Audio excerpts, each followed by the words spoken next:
Aujourd'hui, j'aimerais vous raconter une histoire.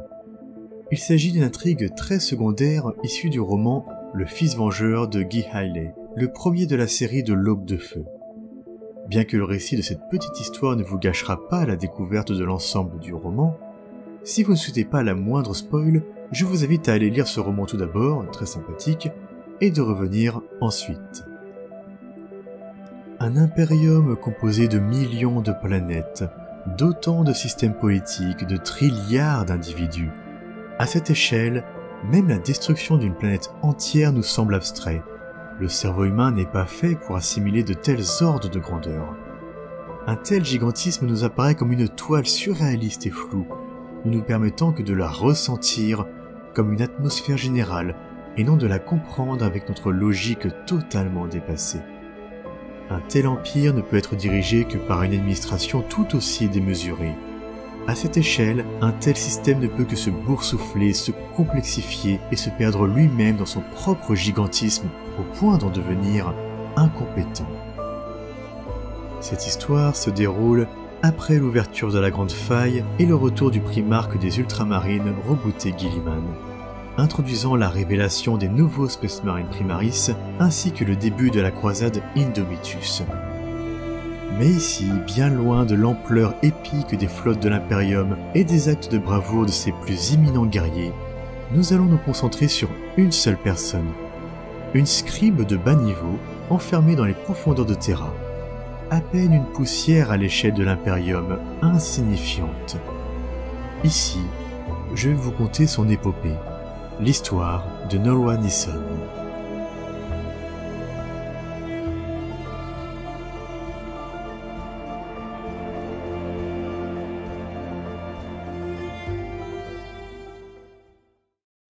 Un silence religieux, simplement ponctué du froissement des parchemins et du griffonnement sur ceux-ci. Autour de Norwa, les 4 murs de son bureau, aux murs assez grands pour camoufler la vue de ses collègues, mais ouverts sur le dessus. Pour autant, nulle vision rassurante vers le haut, où le plafond s'élevait si haut qu'il en disparaissait dans l'obscurité. Seul le passage régulier de cerveau-crâne animait les hauteurs. Un espace de 5 mètres cubes, équipé d'un faible lumen, un émetteur Vox, des étagères, une chaise et un bureau vétuste. Voilà le lieu dans lequel, plus de 11 heures par jour, Norwa triait et classait les innombrables missives venues de chaque recoin de l'Imperium. Toutes les 90 minutes, une nouvelle liasse de documents était glissée à travers la maigre fente de sa porte.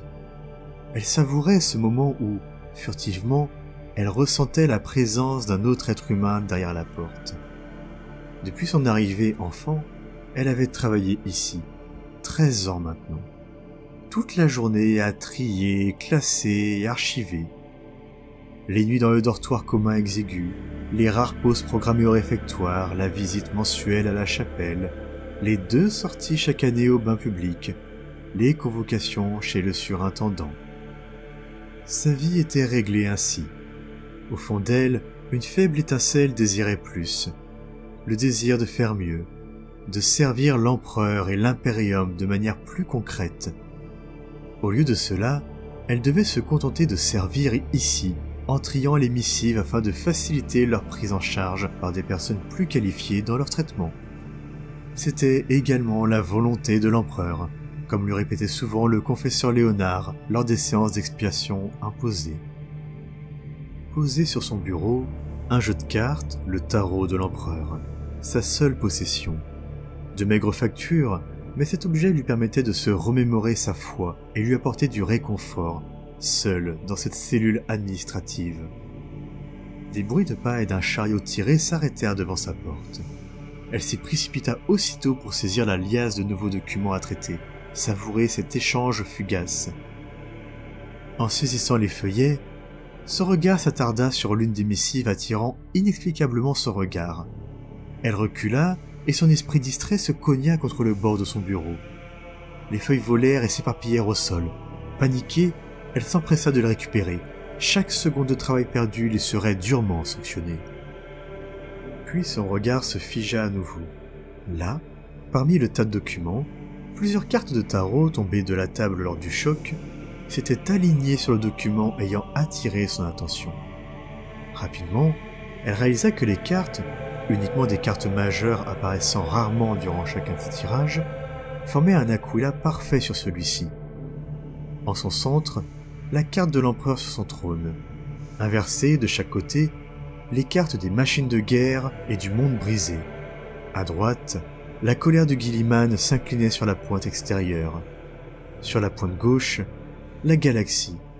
L'orientation globale annonçait un mauvais présage. Elle lut les premières lignes de la missive. À l'attention du Seigneur Commandeur. Sans réfléchir, poussée par une impulsion inconnue, elle se retrouva devant l'émetteur Vox, adressant une requête pour le surintendant. Un cerveau-crâne descendit jusqu'à son espace, tourna autour du fameux tirage, puis après un silence, une voix mécanique lui indiqua de la suivre. En sortant, les bruits alentours s'arrêtèrent un instant, ses collègues surpris de la voir sortir de manière impromptue. Puis chacun retourna à son travail, encore une fois chaque seconde de perdu se faisant vite ressentir. Suivant le cerveau-crâne, elle traversa les différents bureaux pendant longtemps, arrivant finalement à un grand escalier. Pendant plus d'un quart d'heure, elle grimpa les marches, chaque pas plus lourd que le précédent. Ses conditions de vie spartiates ne la préparaient pas à de tels efforts, mais elle continua de grimper. Non pas car le cerveau-crâne lui répétait régulièrement d'avancer, mais mue par son instinct. Quelque chose d'important se passait. Arrivé au bureau du surintendant, celui-ci daigna à peine lui jeter un regard. Rapidement, les serments furent assénés. Perte de temps, mauvaise productivité, retard inexplicable, devoir de rester à sa place. Mais lorsque Nowa évoqua le présage, le surintendant Yemund leva les yeux. Non pas un regard d'intérêt, mais un regard méprisant. Avait-elle prié dans les règles avant le tirage? Non. Avait-elle posé une intention, une question? Non. Oserait-elle fabuler en prétendant être l'oreille de sa volonté, créant là un soupçon d'hérésie sur sa personne? Non. Bien. Car lui-même, dans son tirage de tarot, un jeu de bien plus belle facture dans un écrin de bois finement ouvragé, n'avait vu aucun présage de ce genre. Cette missive n'était qu'une requête ultima de plus, comme des centaines reçues chaque jour. Norwa devait la traiter comme les autres, la tamponner, la classer et passer à la suivante. Elle n'était pas là pour comprendre, mais pour classer. Chaque jour, des milliers de messages importants affluaient, car la galaxie brûlait. Si celle-ci était réellement primordiale, alors l'empereur ferait que la missive trouve son destinataire en temps voulu. Ainsi, elle fut congédiée, échappant de peu à la punition pour le temps perdu. Assommée, elle retourna dans son espace de travail, la missive à la main, les tampons encreurs posés à côté, les caisses de tri dans un coin. Elle mit la missive de côté et s'attaqua aux suivantes.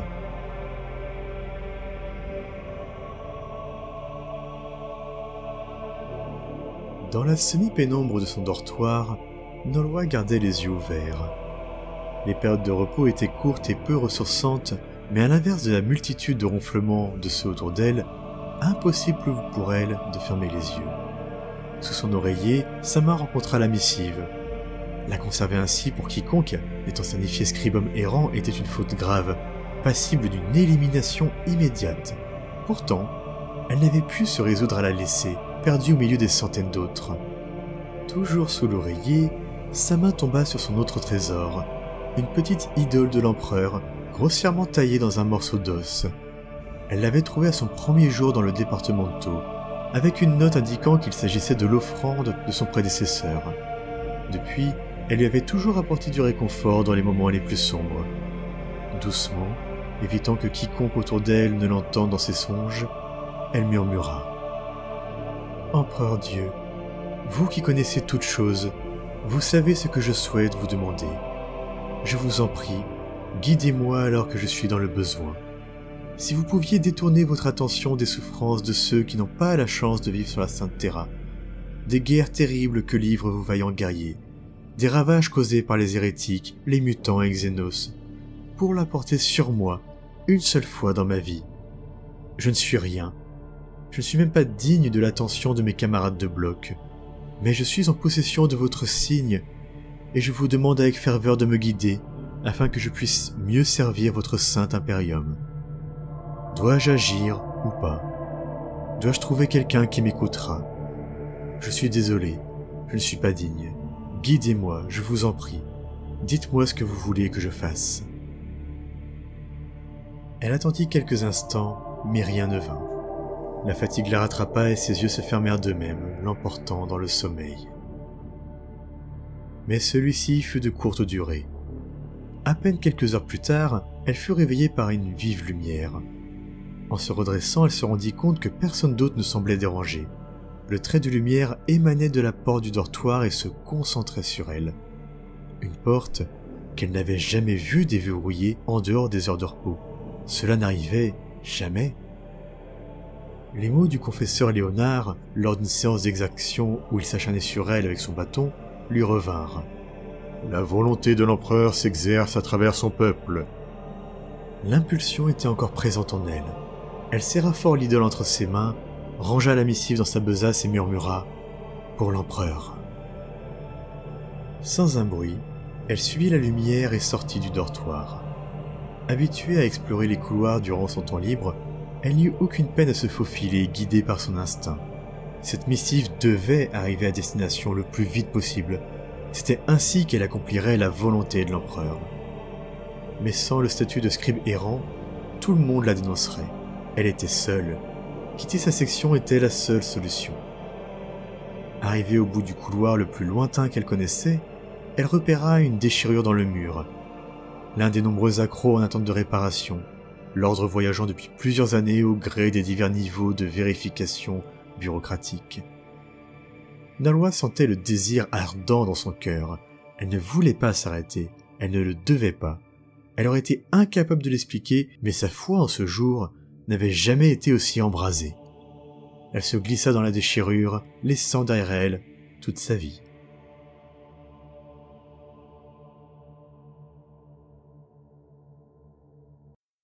De détour en raccourci improvisé, elle déboucha sur la route principale reliant son territoire au suivant. Elle avait déjà emprunté ce passage une seule fois dans le sens inverse. Elle avait alors 6 ans, lorsque ses parents du départamento Gradio l'avaient vendue au départamento Procession Quinta, où elle avait travaillé depuis. En tant que 7e enfant dans sa famille, ce fut là son seul destin possible, les postes héréditaires étant déjà occupés par le reste de sa fratrie. Habituée aux espaces confinés, elle fut quelques instants subjuguée par le gigantisme du lieu. L'immense pont surplombait un abîme profond où des multitudes de structures se perdaient jusqu'à disparaître à sa vue. Ici, elle pouvait enfin voir un plafond éclairé, loin au-dessus, composé de plaques de métal et d'une multitude de tuyaux s'entremêlant sans logique apparente. Elle se mêla aux autres scribums de Baran, leur tenue différant peu de la sienne, mais si dans son départemento l'ambiance était silencieuse, il en était tout autre ici. La foule était bruyante, des archivistes se disputaient entre eux, arguaient, en venaient même aux mains. Un peu plus loin, à l'entrée du secteur convoité, la foule se massait face à un cordon de gardiens armés. Bien vite, elle se retrouva entraînée dans la masse où la tension ne fit que grimper. Bousculade, invectives, la foule n'était plus qu'une marée grondante. Elle aperçut alors un scribe empoigner un gardien. Celui-ci le repoussa brutalement, sortit son arme et tira en l'air, mise en panique. Chacun tentait de se disperser, mais la masse générale empêchait tout couloir de fuite aisé. Apercevant sur le côté une arche menant à un chemin annexe, Naloa se jeta au sol, glissant entre les corps avant de s'extraire et de courir vers la sortie annexe. Dans son dos, elle entendit d'autres tirs, et la foule hurlant. Elle ne se retourna pas. Elle courut, laissant derrière elle la seule route dont elle avait un vague souvenir.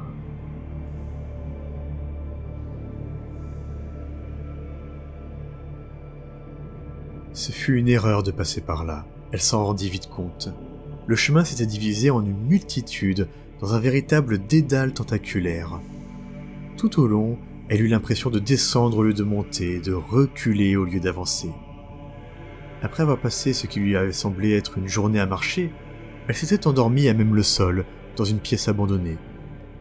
Un petit réfectoire sur le chemin lui permit de voler un peu de nourriture et d'eau.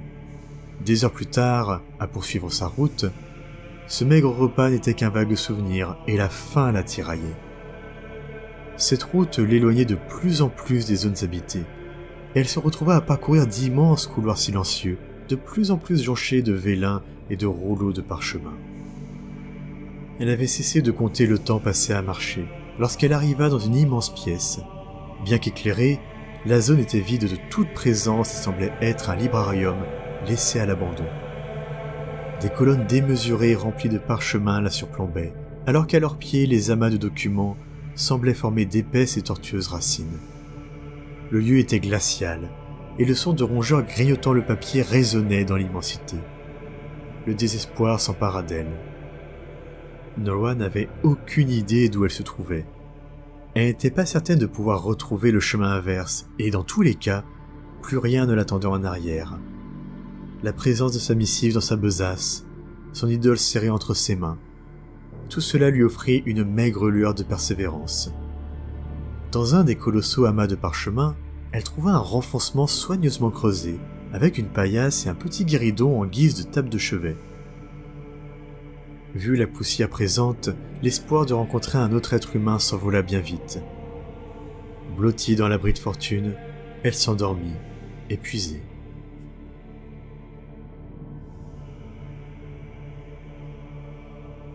À nouveau, une lumière la réveilla, celle d'une torche dirigée vers son visage, accompagnée d'une voix agressive, l'accusant de lui avoir volé son abri. Une main devant son visage, elle distingua la source, un vieil homme, maigre, les dents noires et la barbe hirsute, son regard oscillant de manière surprenante entre bonté et folie. Heureusement, la part de rationalité présente en lui fut la plus à l'écoute. Elle expliqua sa situation, son errance, sa mission et son égarement. L'homme se nommait Fwinzel, et ceci était le district des plaintes, conservé au frais pour l'archivage. Lui-même était un mineur de données autoproclamé. Chaque jour, des milliers de plaintes, triées et classées sans suite, arrivaient ici. En fouinant, s'il en trouvait une comportant une erreur, il était ensuite récompensé. Le double de la prime si l'erreur dénichée aboutissait à une poursuite, souvent fatale, envers le fautif. Tout au long de sa vie miséreuse, il en avait déniché 3 de ce type, une fierté pour lui, plus que bien d'autres fouineurs. Nora y vit là sa chance. Cet homme devait connaître cet endroit à la perfection, sans doute des raccourcis et des passages dérobés. Elle évoqua son père, Amran Nisson, poste classificateur de haut niveau. Son autorité serait suffisante pour l'aider à poursuivre sa route, et sa richesse promettait une juste récompense à Fwinzel en tant que guide jusqu'à lui. Le pieux idéalisme de la jeune femme et la promesse surtout d'une récompense bien plus élevée que celle issue de son activité de minage convainquirent Fwinzel. Après un repas cuisiné par ses soins à base de viande de rat cuite et séchée, ils prirent la route ensemble. Ils passèrent par une porte cachée, puis un escalier, une autre porte, encore un escalier, encore et encore l'ascension sembla durer des heures. Parvenus à un étage similaire à son ancien lieu de travail et de vie, ils se faufilèrent au milieu des centaines de bureaux. Similaires mais différents. Ici, les scribes paraissaient en meilleure santé, les équipements plus complexes, tout était plus propre, plus clair. L'air lui-même lui sembla pur, exempt de cette moiteur à laquelle elle s'était habituée dans les tréfonds. Personne ne fit attention à eux. Enfin, ils parvinrent un étage encore plus haut, jusqu'au bureau de son père.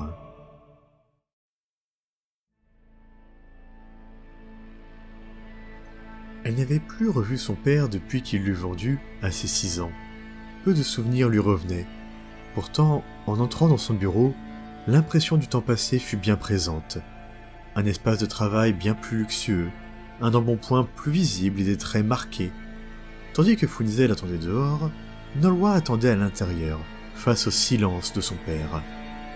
Amran Nisson ne leva pas les yeux des documents qu'il étudiait, mais les tics nerveux dans son corps trahissaient sa sourde colère. Puis, les reproches plurent. Elle avait quitté son poste, une faute grave. Elle avait amené une missive ici, sans le statut approprié, presque une hérésie.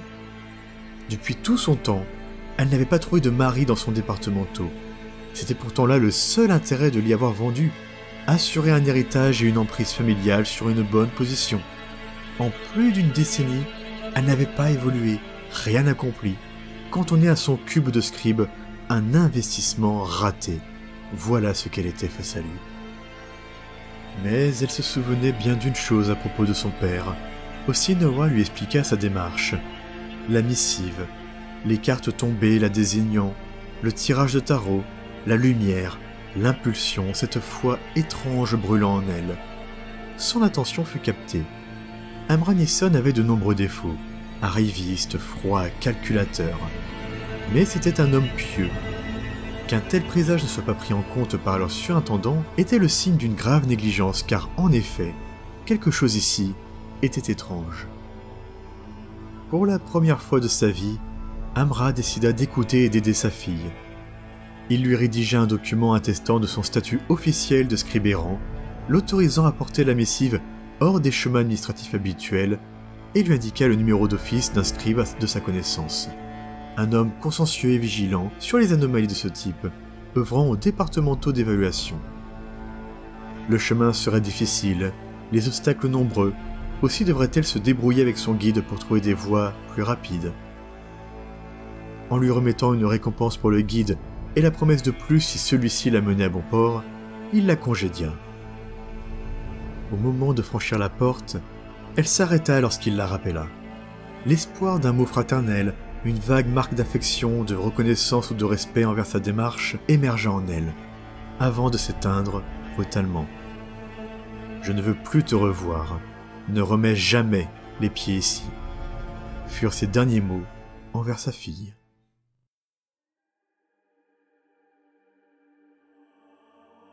À chaque étape de son errance, Nolwenn avait le sentiment de perdre un peu plus de sa vie. Son quotidien, son travail, sa famille, son énergie. Comme si cette mission aspirait tout ce qui faisait d'elle Noah. Tout ceci dans le but sacré de porter cette missive. Heureusement, il restait Fwinzel. À force d'avancer ensemble, une sympathie s'était installée entre eux. Bien heureux au fond de côtoyer un autre être humain attentif à ses paroles, le mineur de données ne se privait pas pour partager tout ce qu'il savait du fonctionnement des départementaux, de tout ce qu'il avait pu explorer, découvrir. Quant à la jeune scribe, cette présence lui faisait oublier sa profonde solitude. Ils quittèrent la zone par un nouveau raccourci, une porte au gonds rouillé que personne n'avait dû ouvrir depuis fort longtemps. Derrière, une grande pièce lumineuse se dévoila, accompagnée de quelque chose ressemblant à une multitude de battements d'ailes. Au sol, de nombreux documents disséminés, où Fwinzel s'empressa de farfouiller. Une fois la porte refermée, Noah observa certains d'entre eux. Des missives de priorité ultima, rayées de la mention « Actio nulla », les appels au secours ignorés d'une infinité de mondes. Elle se dirigea vers le fond de la pièce, où une large ouverture débouchait sur un immense puits. Le bruissement d'ailes prenait tout son sens. Des milliers de parchemins tombaient d'un plafond, dissimulés dans une vive lumière, pour volter doucement jusqu'en bas. Certaines feuilles allaient se perdre dans de multiples renfoncements semblables à leurs pièces, et la plupart finissaient tout en bas. C'est là qu'elle les vit. Des dizaines de personnes, protégées par des respirateurs, s'attelaient à récupérer les amas de feuilles échouant au fond pour les enfourner dans une machine, les empaquetant en petites boules dans un vaste nuage de poussière épaisse. Puis l'un d'eux emmenait le chariot rempli de ce matériau, tandis que les autres continuaient de s'atteler à cette tâche, à première vue, infinie. Fwinzel l'avertit.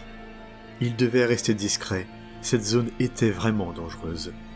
Ces personnes étaient des membres du clan incendiaire, récupérant tout le papier jeté ici pour en faire du combustible, nourrissant les innombrables générateurs de la ruche. En parallèle, des groupes de scribes voleurs venaient souvent tenter de récupérer le précieux matériau, afin de le gratter et de le rendre utilisable à nouveau. Un conflit entre deux clans, dégénérant très souvent en guerre. Une guerre pour le contrôle de toutes ces missives classées sans suite. Tant d'erreurs potentiellement effacées, tant d'appels ignorés. Nolwenn en eut le tournis. Ils se faufilèrent à travers les escaliers, d'alcôve en alcôve.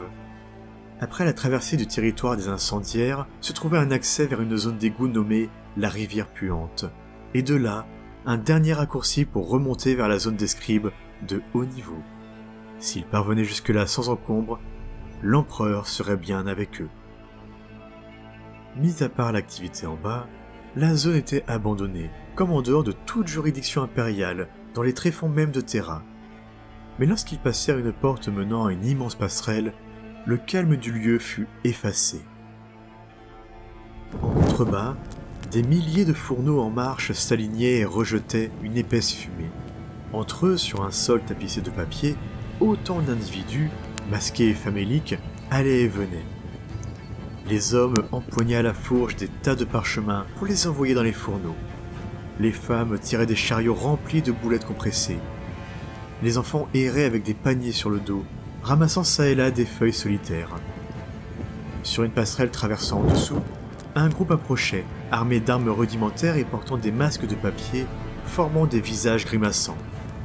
Paniquée, Funzel attrapa Nawa par le col et l'emporta avec elle, la jetant sans ménagement dans une petite ouverture carrée et sombre.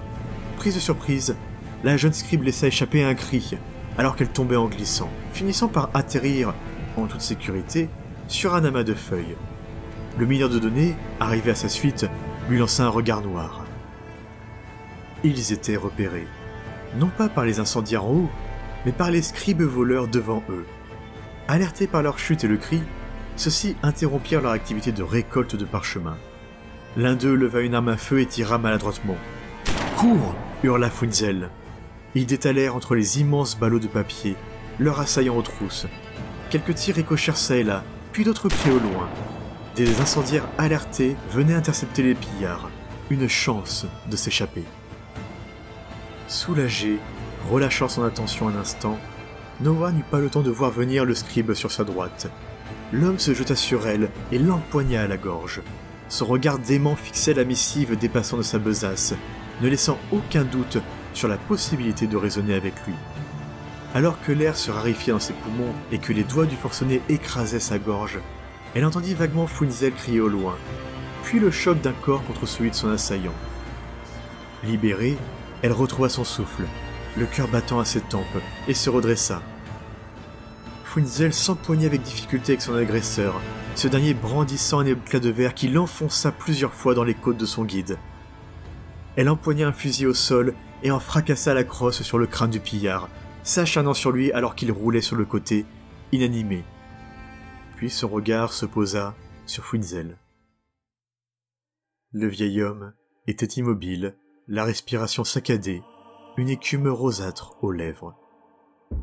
Elle s'agenouilla à ses côtés et lui souleva la tête. Il souriait. Il avait bien servi. De là, elle pouvait continuer seule. Il lui donna les dernières indications pour trouver son chemin, puis, dans un dernier soupir, murmura « L'empereur protège ». Ses yeux se voilèrent. Sur une impulsion, Nora déposa un baiser sur le front de son guide. Les larmes aux yeux, elle s'éloigna vers la sortie. Au loin, les échos de l'affrontement entre pillards et incendiaires résonnaient toujours.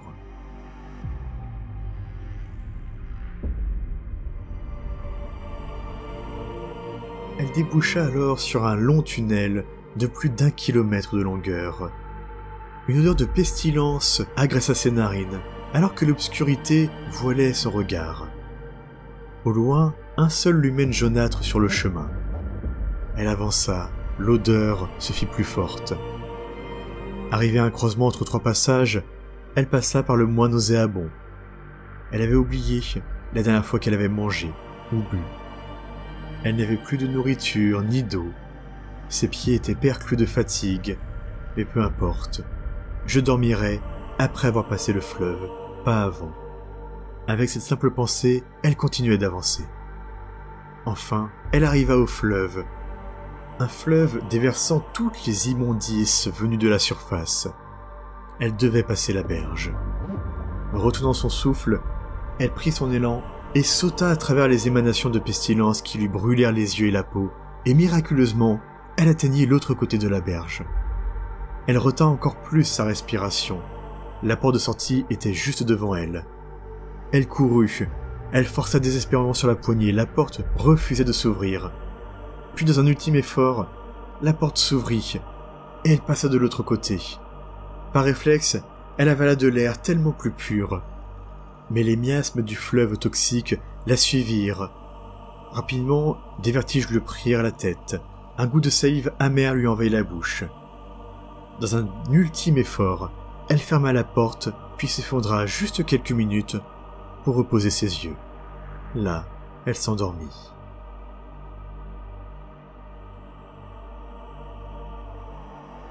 Nolwenn Nisson, scribum de traitement, départemento processium quinto, division du tri d'émissive, demande de statut de scribum errant ratifié, j'accomplis sa volonté. Des mots devenus automatiques, à chaque passage devant un poste de contrôle. Elle avait arrêté de les compter. Après tout, ils se ressemblaient tous. Des postes de contrôle fermés, avec une fine ouverture ovale permettant d'échanger avec l'opérateur derrière sans même le voir. Officiaux 1, 8, 9, 2, 3, FG 4. Des chiffres répétés en boucle dans sa tête chaque nuit, dansant dans son esprit. Sa destination finale. À chaque contrôle, en échange des bons mots, un jeton métallique à mettre dans le tourniquet rouillé à côté.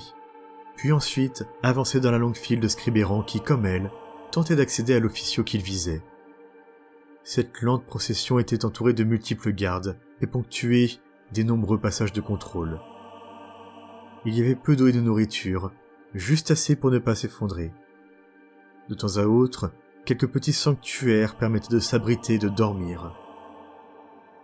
Dans la foule d'individus, quelques-uns malveillants s'infiltraient dans la procession, soit pour voler, ou pour un destin plus macabre encore. Plusieurs nuits elle dut repousser des mains baladeuses. Plus d'une fois, elle vit une bagarre, où un scribe se fit tuer dans l'indifférence. Mais toujours, ils avançaient, inlassablement. Fatiguée, sale, les vêtements déchirés, ses chaussures perdues longtemps avant, elle continuait. En regardant les chiffres des officiaux, elle imaginait que le sien n'était plus qu'à quelques kilomètres. Autour d'elle, les nombreux porteurs de missives avançaient lentement. Combien verraient-elles leur requête reçue? Peu importe, elle avait foi en la sienne. L'empereur guidait sa mission. Finalement, en traversant un énième escalier et une énième marche, le monde s'éclaira devant elle. Tout était plus lumineux, plus beau, plus grandiose. Là était la véritable Terra dans toute sa splendeur, la demeure de son corps et de son esprit. Baignée dans la lumière, elle se prit à rêver.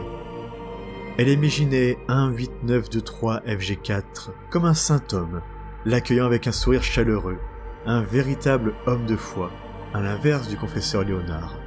Avec cet homme, la nature sacrée de sa mission ne pouvait être que reconnue.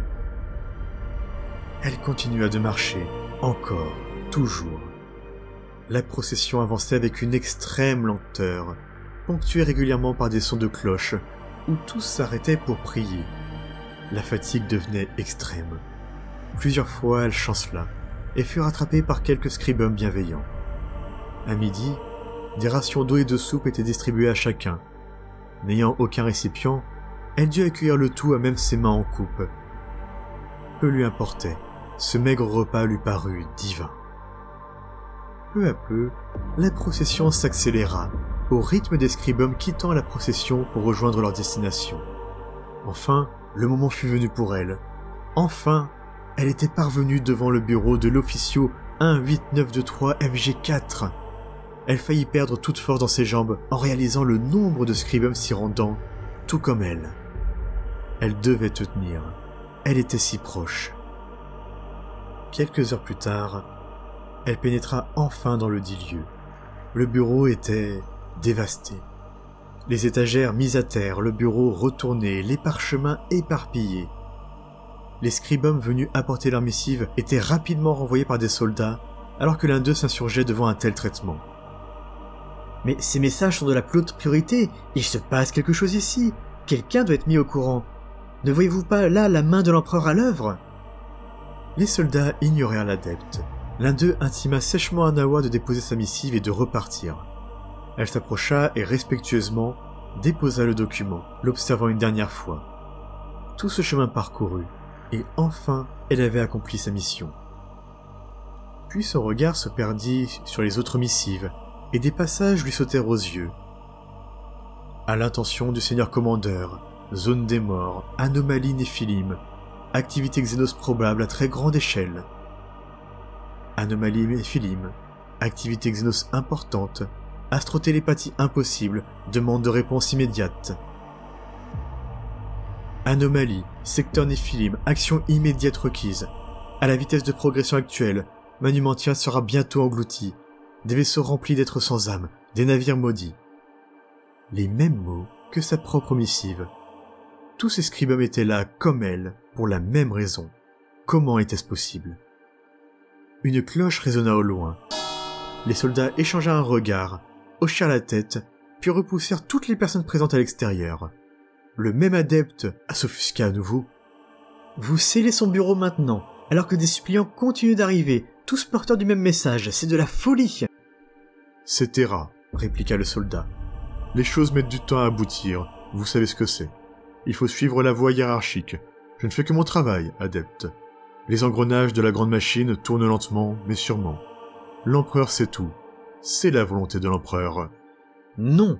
L'adepte désigna la pile de missives. « Ceci est la volonté de l'empereur. » Tous furent jetés dehors. Avec une efficacité remarquable, une équipe de maintenance arriva et scella la porte. La lumière des flammes de la soudure se réverbère dans les yeux de Nawa. Autour d'elle, les autres scribums partirent, se dirigeant vers d'autres occupations, à présent que plus rien ne les attendait ici. Elle se retrouva seule devant la porte scellée, où les soudures refroidissaient déjà. Silencieusement, elle tomba à genoux. Les larmes coulèrent. Son périple était terminé. Les mots du soldat résonnaient dans son esprit.